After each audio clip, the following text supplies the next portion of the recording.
नमस्कार, आदाब, वेलकम मंडळी. आजच्या म्हणजे 26 एप्रिल 2020च्या लेखामध्ये आपण पुन्हा एकदा के.डी. जोशी ब्रिज बोलीभाषा पद्धतीने खेळून बोली लावलेला एक डाव बघितला. आतापर्यंत आपण 3-4 वेळा या के.डी. जोशी पद्धतीने लावलेल्या बोली बघितल्या. त्यामुळे ही के.डी. जोशी बोलीभाषा पद्धत काय आहे पूर्णपणे याचं कुतूहल स्वाभाविकपणे बऱ्याच लोकांना असेल. काही मंडळींनी लेखांवर आधारित अंदाज बांधला असेल आणि बहुतांशी त्यांचा अंदाज बरोबर असणार, कारण ही अगदी सोपी पद्धत आहे आणि याने भरपूर म्हणजे अक्षरशः शेकडो लोक मुंबई आणि ठाणा डोंबिवली आसपासच्या प्रदेशामध्ये इलाख्यामध्ये ब्रिज खेळायचे. त्यामुळे ह्या व्हिडिओमध्ये मी ही के.डी. जोशी बोलीभाषा काय आहे हे एक जरा व्यवस्थित पूर्णपणे विशद करून सांगणार आहे. त्याकरता जर लेखामध्ये लिहिलंय तर ते थोडंसं कंटाळवाणं होऊ शकतं. त्यामुळे लेखामध्ये मी फक्त डावांच्या माध्यमातून जे काही मांडता येतं ते मांडण्याचा प्रयत्न करतो. तर ह्या व्हिडिओमध्ये आपण ह्या के.डी. जोशी ब्रिज बोलीभाषेचा अंदाज करून घेऊया, माहिती करून घेऊया. ही अगदी सोपी बोलीभाषा आहे. तर के.डी. जोशी ब्रिज बोलीभाषा याच्यात महत्वाचं काय की पहिल्या फेरीत आपण डावांचं मूल्यमापन चित्रगुणांच्या आधारावर करतो आणि मग दोन बेडू एकमेकांना आपल्याकडे किती चित्रगुण आहेत हे दाखवतात बोली करून योग्य त्या, आणि मग एकूण चित्रगुण किती आहेत त्यावरनं काय ठेका पत्करायचा, आपली मजल कुठपर्यंत आहे हे कळतं. आणि मग दुसऱ्या फेरीमध्ये आपल्याकडे कुठले पंथ आहेत ते त्याची चौकशी करून कुठल्या हुकुमाकरता चांगला पंथ आहे का, पुरेशी आपल्याकडे पानं आहेत का हुकूम करण्यासारखं, हे बघून मग हुकूम ठरवून शेवटी ठेका मिळवायचा आणि मग ते ठेक्यातनं मिळणारे जे काही बोनस गुण किंवा दस्तगुण वगैरे आहेत ते मिळवून जिंकायचा डाव आणि वगैरे स्पर्धा प्रयत्न करायचा, अशी ही एकूण पद्धत. आता डावाचं मूल्यमापन कसं करायचं, अगदी सोपं आहे. 13 पानं असतात, त्यातली एक्का राजा राणी गुलाम ही यांना आपण चित्र म्हणतो. राजा राणी गुलाम ही तर चित्र आहेतच, इतक्याचा पण आपण चित्रामध्ये समावेश करतो कारण त्याचं मान मोठा आहे म्हणून. तर ह्या चित्रांना गुण देऊन डावाचं मूल्यमापन करायचं.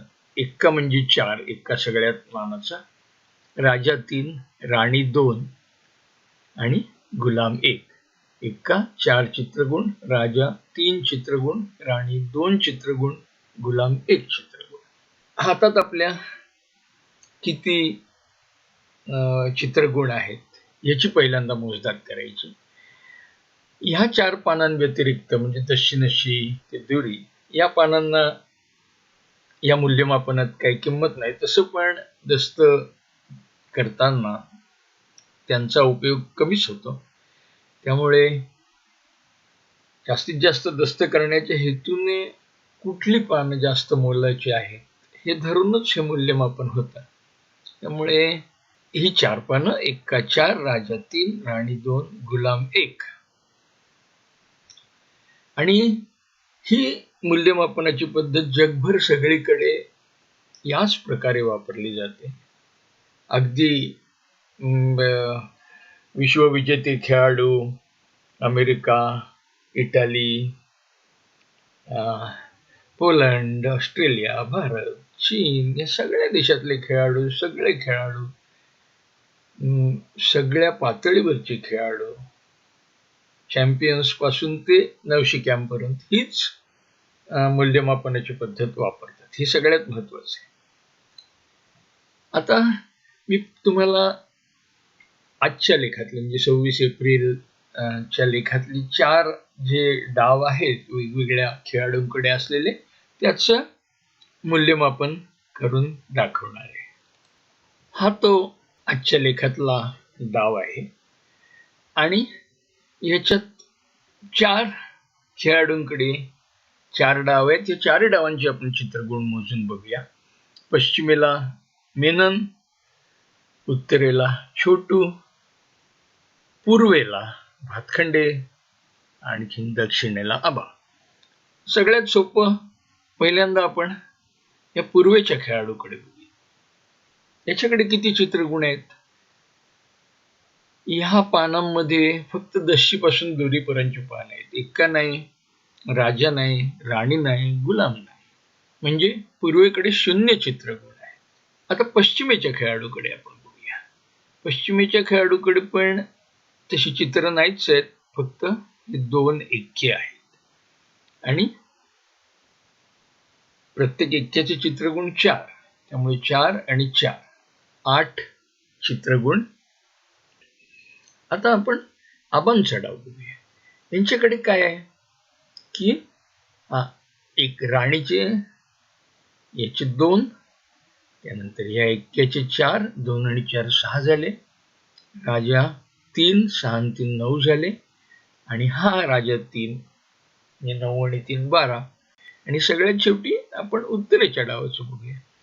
आता इथे बरीच चित्रगुण आहेत, बरीच चित्र आहेत. एका राजा गुलाम म्हणजे 4 आणि 3 7 8, राजा राणी गुलाम या बदामची म्हणजे 3 2 5 आणि 1 6, वरच्या इस्पिकच्या 8 मध्ये हे 6 मिळवले म्हणजे 14 आणि राणी गुलामचे 3, 2 अधिक 1 17 आणि ह्या राणी गुलामचे 3 म्हणजे 20. उत्तरेच्या खेळाडूकडे आहेत चित्रगुण 20. तर ही झाली चित्रगुण मोजून डावाचं मूल्यमापन करण्याची पद्धत. ही चित्रगुण मोजून त्याप्रमाणे के.डी. जोशी बोली भाषेत पहिली बोली आणि पुढची बोली लावली जाते आणि ते कोष्टक आपण बघूया. अगदी सोपी पद्धत आहे आणि थोडक्यात आपण त्याचा परामर्श घेऊया. डावांचं मूल चित्रगुणांवर आधारित: एक्का 4, राजा 3, राणी 2, गुलाम 1. आणि आपण 4 हातातले चित्रगुण मोजून डावाचं मूल्यमापन करायचं कसं ते बघितलं. फक्त चित्रगुण बघायचे आणि त्यांची बेरीज करायची. ती बेरीज म्हणजे डावाचं मूल्य.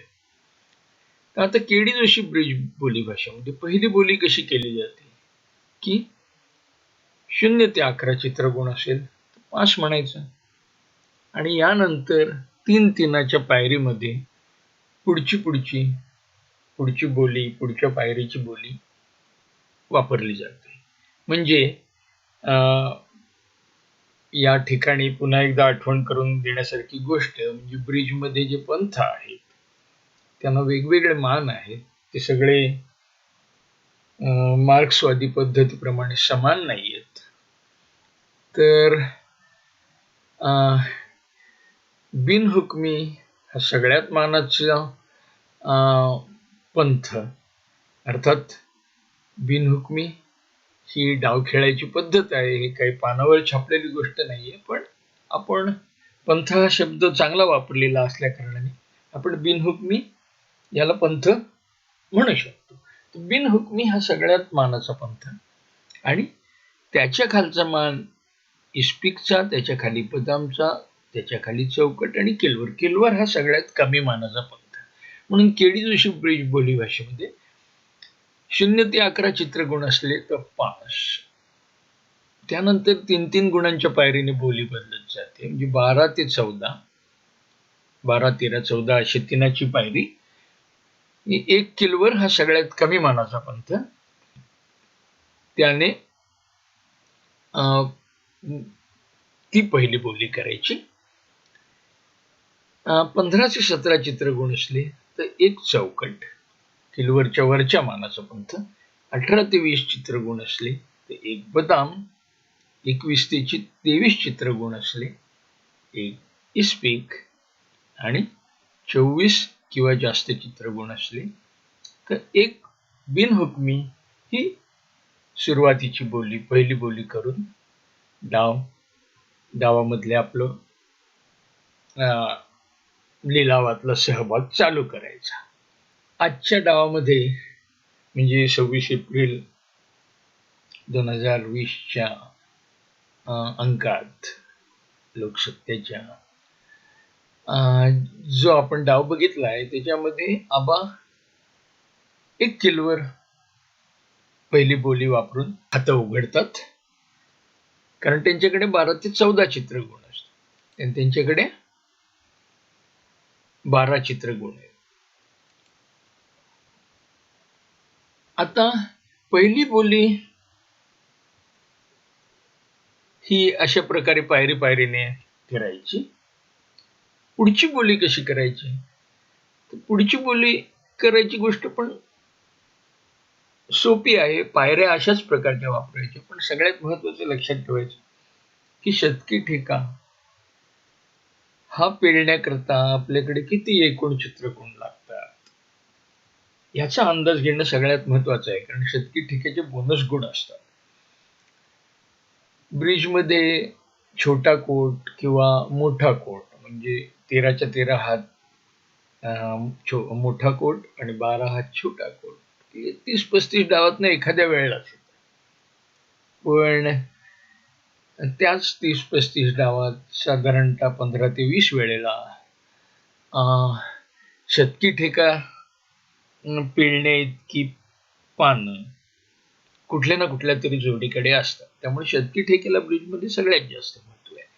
आणि ते महत्व केडी जोशी ब्रिज बोली भाषेमध्ये पण प्रतीत होतं.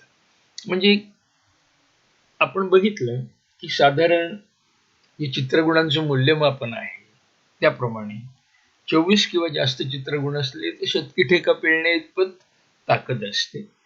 32-33 असले तर छोटा कोट आणि त्याहून जास्त असले तर मोठा कोट. 24 किंवा जास्त चित्रगुण हे सगळ्यात महत्वाचे आहेत शतकी ठेक्याकरता. त्यामुळे केडी जोशी बोली भाषेचा आभा आहे तो ही शतकी ठेक्याची किंमत. तर पहिली बोली झाल्यानंतर बिडूला कळतं, कारण बिडूला त्याच्याकडले गुण माहिती आहेत. त्यामुळे एकूण जोडीकडे किती गुण आहेत हे त्याला लगेच कळतं. अर्थातच ते सांगणं जरुरीचं आहे, कारण बिडूला 2 बिडू मिळून आपापल्या पानांकडे बघत ठेक्याकरता बोली लावणार आहेत. त्यामुळे जे ह्या बिडूला कळलं ते त्याला पण कळणं महत्वाचं आहे. तर 24 किंवा जास्त चित्रगुण असले तर एक बिनहुकमी उत्तर बोली म्हणजे पुढची बोली लावायची, आणि 24 किंवा कमी चित्रगुण भरले तर इतर उपलब्ध बोली वापरायच्या. पुन्हा एकदा आपण आजच्या डावाची गोष्ट बघूया. या डावामध्ये आबांकडे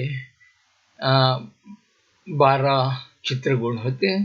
त्यांनी 1 किलोवर पहिली बोली लावली आणि छोटूकडे 20 चित्रगुण होते, म्हणजे 20 आणि 12 ते 14ची कमीत कमी आकडा 12 तो धरायचा आणि आपले चित्रगुण त्याच्यात मिळवायचे. 20 आणि 12 32 म्हणजे 24 पेक्षा जास्त झाले.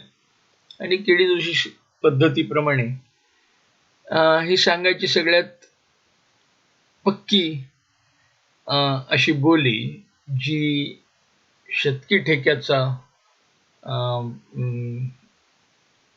पुकार करते की ती म्हणजे एक बिनहुकमी. म्हणजे इथे छोटूने एक बिनहुकमी बोली लावली आणि सांगितलं की आपल्या जोडीकडे दोघांकडे मिळून 24 पेक्षा जास्त चित्रगुण याची माझी खात्री आहे, कारण तुम्ही 12 दाखवले माझ्याकडे 12 पेक्षा जास्त आहेत. मग आता 12 पेक्षा जास्त म्हणजे पहिली बोली 1 किलवर आहे तर 12 ते 14 गुण. 12 पेक्षा जास्त असले तर एक बिनहुकमी उत्तर बोली वापरायची. ठीक आहे. 12 पेक्षा कमी असेल तर काय करायचं? साधी गोष्ट आहे. आपली प्रत्येक पायरी 3 गुणांची असते हे लक्षात ठेवायचं. त्याप्रमाणे एक बिनहुकमीच्या खालच्या पायरीवरच्या ज्या काही उपलब्ध बोली आहेत त्या प्रत्येक पायरी 3 गुणांची करून वापरायच्या. सोपं आहे. म्हणजे 12 किंवा जास्त चित्रगुण असले तर एक बिनहुकमी उत्तर बोली वापरायची. 9 ते 11 म्हणजे 3ची पायरी झाली. 9, 10, 11 एवढे चित्रगुण असले तर एक इस्पिक ही उत्तर बोली वापरायची. 6 ते 8 म्हणजे पुन्हा 3 गुणांची पायरी झाली. 6, 7, 8 तर एक बदामची उत्तर बोली वापरायची. लक्षात ठेवा पहिली बोली 1 किलवर आहे त्यावर बोलतोय आपण. आणि 0 ते 5 चित्रगुण असले तर एक चौकटची बोली वापरायची. अर्थात इथे हा 3 गुणांच्या पायरीच्या नियमाला हा अपवाद आहे, कारण आता पायरीच उरली नाहीये. लक्षात ठेवा की पंथांना मानांकन केल्यामुळे ह्या पायऱ्या तयार होतात. म्हणजे 1 किलवर ह्या बोलीवर एक चौकट बोली देता येते. पण एक चौकट बोलीवर 1 किलवर बोली देता येत नाही, कारण किलवर हा कमी मानांकन असलेला पंथ आहे. एक चौकटवरती 2 किलवरच बोलावं लागतं. आणि हे लक्षात घेऊन या पायऱ्या बनवलेल्या आहेत. त्यामुळे सगळे नियम सगळ्या ठिकाणी पाळणं शक्य होईलच असं नाही. बरेच ठिकाणी नियमाला अपवाद असतात. आणि हीच तर खेळाची गंमत आहे. जेव्हा खेळताना बरेच वेळेला नियम मोडावे लागतात. आपला फायदा कुठे जास्त आहे हे बघून बोली लावाव्या लागतात. हे सगळं तुम्हाला जास्त खेळायला लागल्यावरती ही सगळी मजा जी काय आहे ही तुमच्या लक्षात येईल. पण इथे आत्ता लक्षात ठेवण्यासारखी गोष्ट म्हणजे नियम जे बनवलेले आहेत हे बोली लावणं सोपं करण्याकरता बनवलेले आहेत. हे नियम म्हणजे कर्मकांड नव्हे, हा खेळ आहे. जर नियम न पाळून चांगल्या प्रकारे एखादी गोष्ट करता येण्यासारखी आहे असं वाटलं तर जरूर तशी करावी. आणि खेळामध्ये हे अभिप्रेत आहे. ती तर खेळातली मजा आहे, एवढं लक्षात ठेवा. तर ठीक आहे.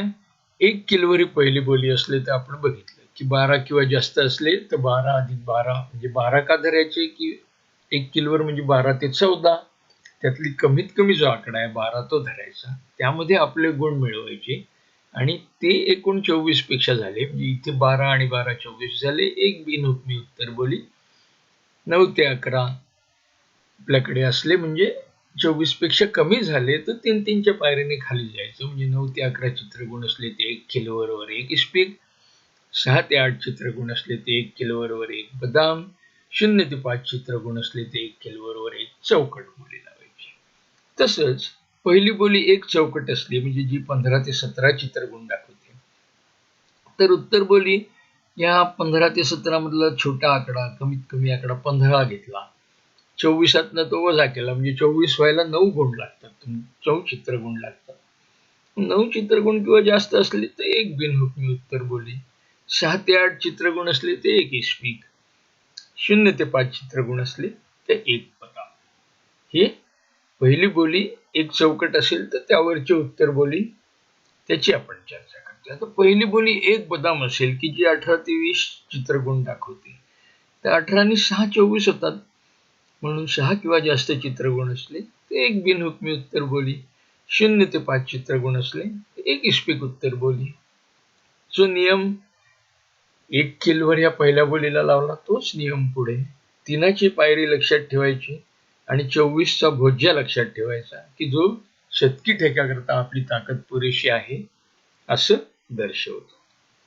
आणि पहिली बोली एक इस्पिक असली तर गंमत होते बघा की एक इस्पिक 21 ते 23 चित्रगुण दाखवते आणि एक इस्पिकच्या वरची जी बोली उपलब्ध आहे एक या पातळीवरती ती फक्त एक बिनहुकमी आहे.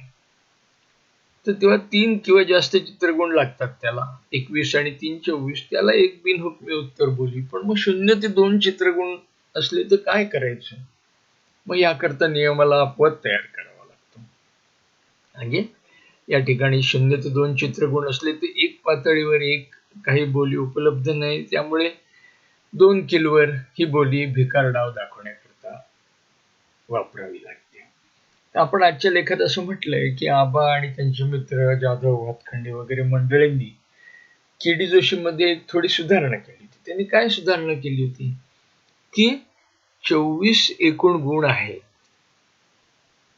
तर सगळ्या हातांमध्ये एक बिनहुकमी उत्तर बोली वापरायच्या ऐवजी ज्या हातांमध्ये 5 पानी पंथ नाही आहे तिथेच फक्त एक बिनहुकमी वापरायची आणि जिथे जिथे 5 पानी पंथ आहे तिथे तिथे 2 पातळीवरची त्या पंथाची बोली. म्हणजे जर 5 पानी इस्पिक असला तर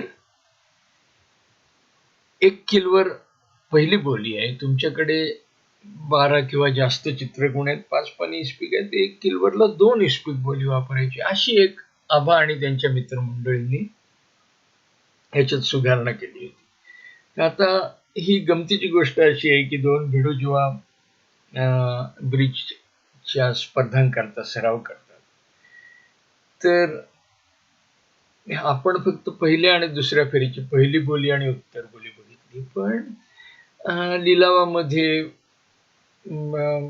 आणखीन बऱ्याच बोली होतात. दुसरी फेरी होती, तिसरी फेरी होती आणि प्रत्येक वेळेला प्रत्येक बोलीचा काय अर्थ असेल, भिडूने काय अर्थ घ्यायचा, याच्या पुढे कसं जायचं, याबद्दलची भाषा ही हळूहळू विकसित होत जाते आणि प्रत्येक जोडीची भाषा ही वेगळी होते. तर जी काही उपलब्ध सामान्य लोक वापरतात किंवा जी सोपी पद्धत आहे ती सोपी पद्धत घेऊन आपल्या सुधारणा त्यात करणं आणि आपल्याला जी पचेल रुचेल अशा प्रकारची एक बोली भाषा तयार करणं हे चांगलं ब्रिज खेळण्याच्या दृष्टीने महत्वाचं असतं. तर ह्या केडी जोशी ब्रिज बोलीभाषा पद्धतीवर आधारित बोली कशा होतात, वेगवेगळे डाव, त्याचं मूल्यमापन, आणखीन मग पहिली बोली, पुढची बोली आणि पुढच्या फेरीतल्या बोली, म्हणजे डावाचं मूल्य दाखवणं आणि मग पंथांची पानं दाखवून हुकूम ठरवणं. तर 10-15 डावांमध्ये ह्या बोली भाषेने बोली कशा पुढे जातील याबद्दल मी व्हिडिओ केलेत. त्याच्या लिंक्स खाली दिलेल्या आहेत, ते जरूर बघा. म्हणजे तुम्हाला या बोली भाषेबद्दल आणखीन चांगली कल्पना येईल. धन्यवाद.